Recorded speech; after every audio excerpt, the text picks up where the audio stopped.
Have you ever imagined stepping into a time when engineers weren't told no, only make it work? Picture the Cold War at full heat. Satellites blink over the poles. Generals don't sleep.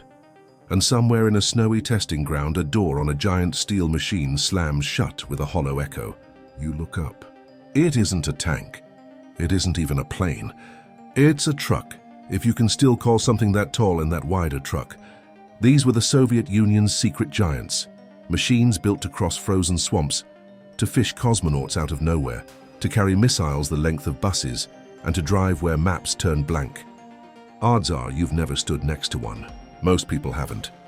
But by the end of this video, you'll know them, you'll have your favorite, and one of them will haunt your imagination in the best way. Let's start with a scene. A rescue team gets a radio ping. A capsule from orbit came down far off target, over ice and shallow water rimmed with slush. Helicopters can't land and conventional trucks will sink. So a crew in fur hats fire up a blue fiberglass beast that looks part boat, part bus, and part armored car.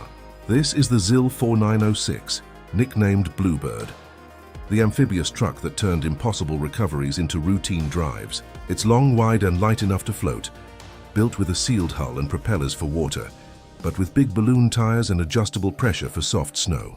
Inside, there's room to lay a cosmonaut flat, warm and safe, with gear for first aid and extraction.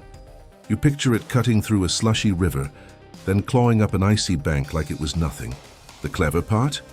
The Bluebird didn't travel alone. It carried a tiny screw-propelled rescue craft on its back, ready to launch for the last meters across rough ice.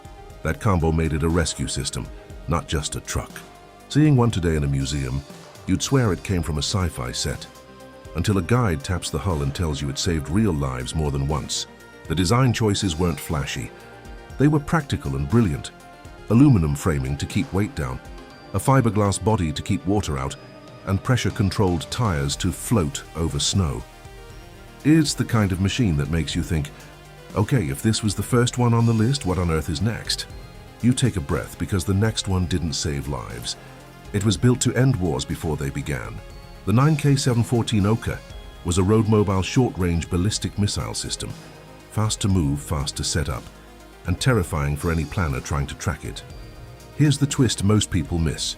The Oka's launcher, the 9P71, wasn't riding on the famous Maz platform, but on a BZ6944 8x8 amphibious chassis from Bryansk, fully enclosing the missile under a tall roof to protect and hide it on the move. That detail matters. It shows how far the Soviets went to make a missile disappear into the landscape and then pop up, ready to fire within minutes. The Oka had range, accuracy, and mobility that spooked negotiators enough that it was eliminated in the wave of late Cold War disarmament. Even photos of it sitting nose down behind that tall hatch feel like a threat. You don't have to love missiles to admit the engineering is chillingly efficient. A sealed, NBC-protected cabin, amphibious capability for sneaking across rivers, and a launcher that made a two-story shadow when it rose. It's an ugly beauty, and that's why it belongs on this list. Let's cool off with a workhorse. If the Bluebird is the daring rescue, and the Oka is the menace, the Kraz 260 is the mule with the lungs of a marathoner. Built in Soviet-era Ukraine, this 6x6 truck debuted around 1979 and quickly became the we-carry-everything backbone of units, far from rail lines. It wasn't pretty. It didn't need to be. What you got was a tall, narrow cab machine with that endearingly blunt Soviet bodywork, a big V8 diesel up front, and giant tires that looked like they could shoulder a house. The Kraz could haul, tow, and clamber through ruts and snow where smaller vehicles gave up. You'd often see it with fuel tanks, bridge parts, cargo beds stacked high, and sometimes rocket launchers bolted on. If you lived in a remote logging camp or a steppe oil site, you still might see one today, patched, loud, and completely unfazed by the years. That's its secret legacy. After outliving militaries, it kept on earning paychecks in the mud. The idea of designed for abuse isn't glamorous, but when you slam a door on a winter morning and the engine coughs to life anyway, that's happiness. But sometimes a mule isn't enough. Sometimes you need a dragon. The Mugs 537 is the truck other trucks see in their nightmares. From the late 1950s on, this 888 tractor hauled the heaviest loads the USSR could build. Tanks, bridge spans, enormous trailers with code names and security escorts. It wore a mid-mounted 38.8-liter V12 diesel, that growled through a hydromechanical transmission, sending torque like a punch to all 8 wheels. In photos, it looks deceptively modest. Then you notice the scale. The door up by your shoulder blades, the wide fenders with ribbed edges, the fat tires that make your pickups look like donuts. The 537's party trick was pairing with huge semi-trailers, turning into a long rolling platform capable of 50-plus ton loads, and in later variants, much more. Parade videos don't do it justice. You have to imagine the sound bouncing between concrete buildings as it idles by. That thrum told you something big was moving, even if you weren't allowed to ask what. Its DNA carries forward into successors, but the 537 is still the poster on the shop wall, the one that makes mechanics smile. Now for something eccentric and brilliant. If the Maz 537 is brute strength, the ZIL 135 is split-brain genius. Engineers at ZIL decided, why not 2 engines? And meant it literally. A V8 dedicated to the left wheels and another to the right, each with its own gearbox. The idea was redundancy and control.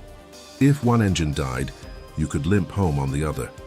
If you needed to push a launcher and heavy rockets across churned-up ground, you had power to spare, without building a single monster engine. Watching one carry a Frog 7 rocket, you notice the low forward cab with its narrow windows, and the long flatbed with the launcher folded tight, like a sleeping animal that could wake in seconds. What makes the 135 unforgettable is how it looked on the move. 8 wheels, wide stance, and that odd sound of twin gasoline V8s running in chorus. It's a reminder that during the Cold War, experimentation wasn't always a luxury. Sometimes it was the only way to meet insane requirements on impossible timelines. And this one worked. Part 2 by. Now you're thinking these giants were just about power, but sometimes the real magic was in how softly a monster could step. Imagine driving where there are no roads, only powder snow that would swallow a boot. The ZIL E167 was built for that. In the early 1960s, when Siberia was less a map and more a dare, ZIL built a prototype with 2 gasoline V8s, huge low-pressure tires nearly as tall as a person, and steering at both ends so it could bend around obstacles like a living thing. It wasn't heavy for its size on purpose. The goal was to float on snow, spreading weight across those massive tires. Tests in the Urals pushed it through blizzards and drifts, and the stories say it crested slopes that would make a modern off-roader spin. The E167 never made it to mass production. The transmission layout and cost made it too complex. But it did what prototypes are supposed to do: prove what's possible and blaze a path for others. Seeing the one preserved example feels like meeting a dinosaur that smiles back. Gentle eyes, huge feet built to roam, and then there were the machines that said, forget wheels.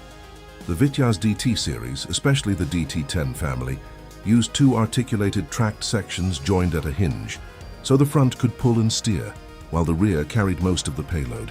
It looks like a land train. It moves like a snowcat. The genius here is ground pressure. Those broad tracks spread weight so wide the vehicle can glide over bogs, swamps, and deep snow without sinking. Crews worked in sealed, heated cabins, sometimes with bunks and a tiny galley, because trips could last days across nowhere. These rigs served in polar expeditions, oil and gas work, and military logistics in places any normal vehicle would fear. If you've ever walked on a frozen marsh and felt it bounce under your boots, you know why the Vityaz exists. Watching one snake over ice floes, the hinge flexing as if the machine had a spine, you can't help but respect the elegance behind the brute size. It's a snow cruiser that made the map smaller. Of course, when rockets enter the chat, the conversation grows taller. The Maz 7310 belongs to the same broad family as the famous Maz 543 that carried Scuds. But in cargo and support roles, it became a platform for things that barely fit on roads. With 8 driven wheels, a long, stable frame, and that same hulking 38.9-litre V12 diesel, the 7310 turned difficult loads into manageable trips. Field crews loved that it behaved like a well-trained ox. Put the yoke on, point it somewhere, and it would go.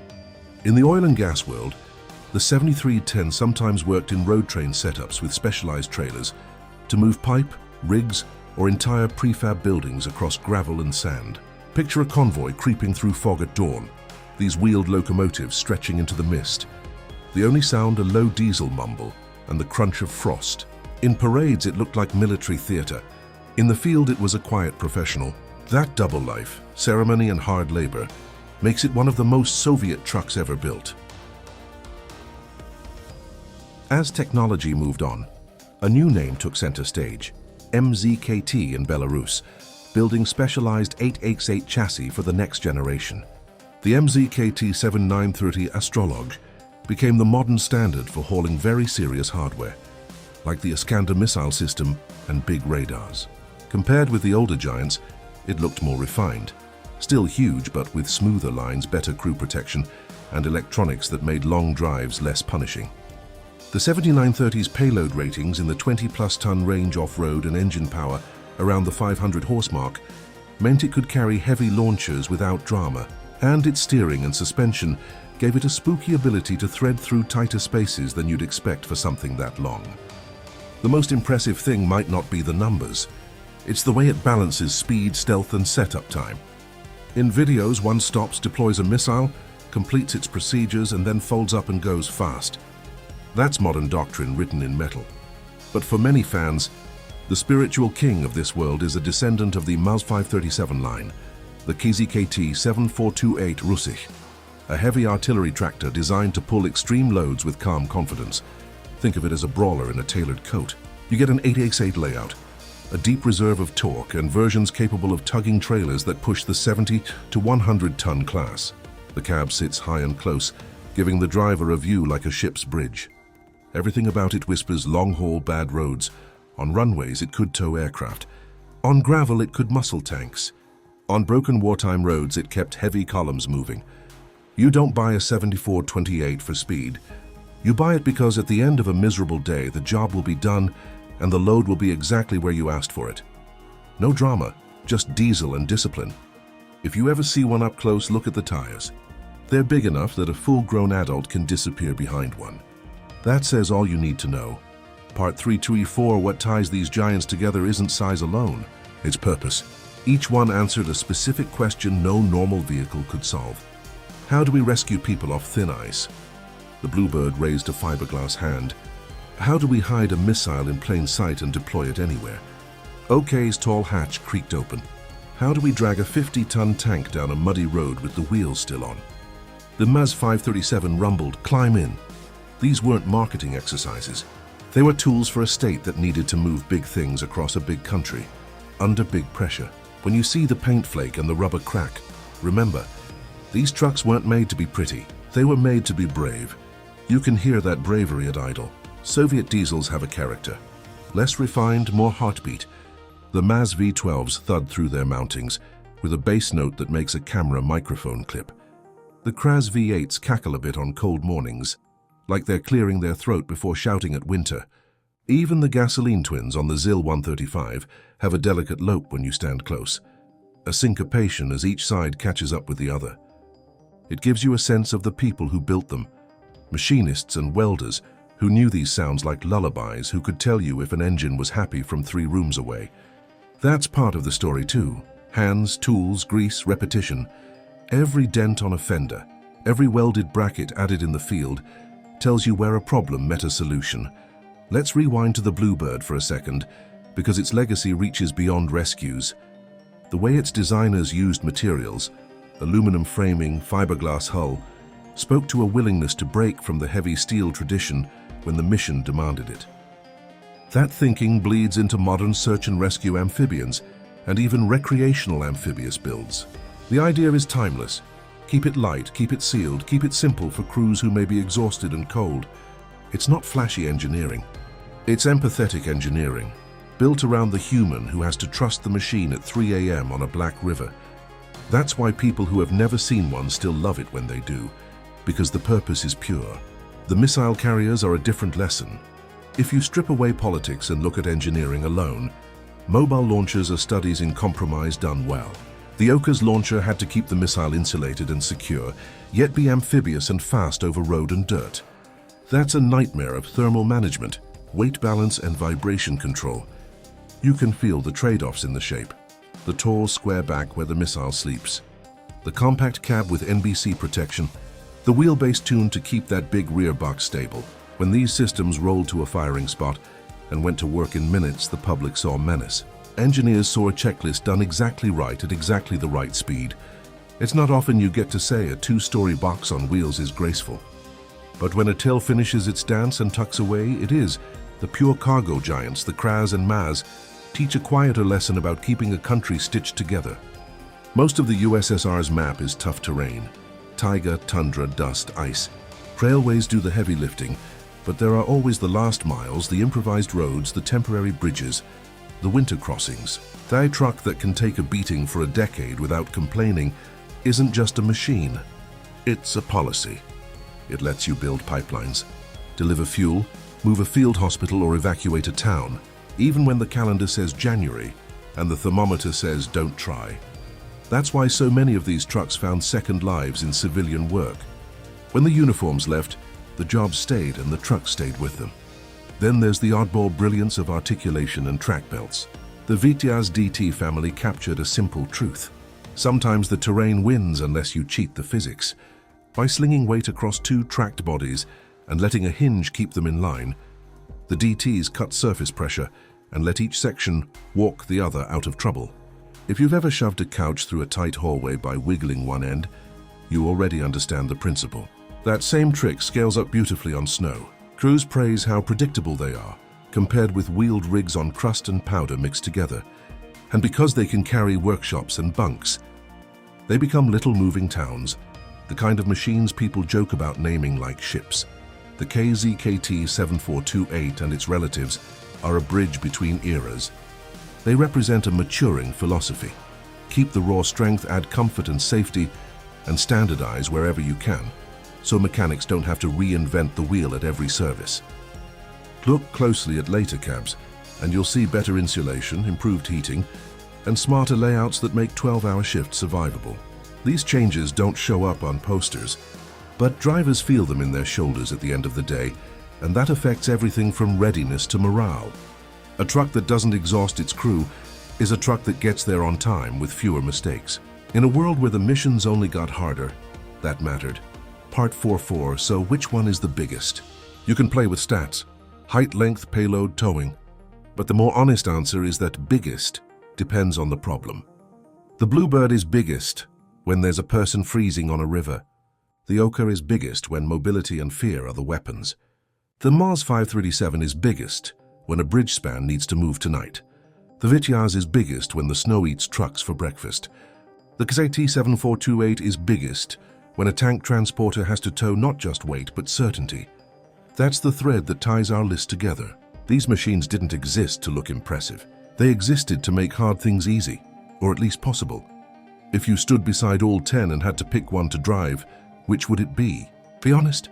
Part of you wants the ZIL 135 just to feel those twin V8s humming out of step like two drummers who grew up together. Another part wants the MAZ 537 because driving a legend is always tempting.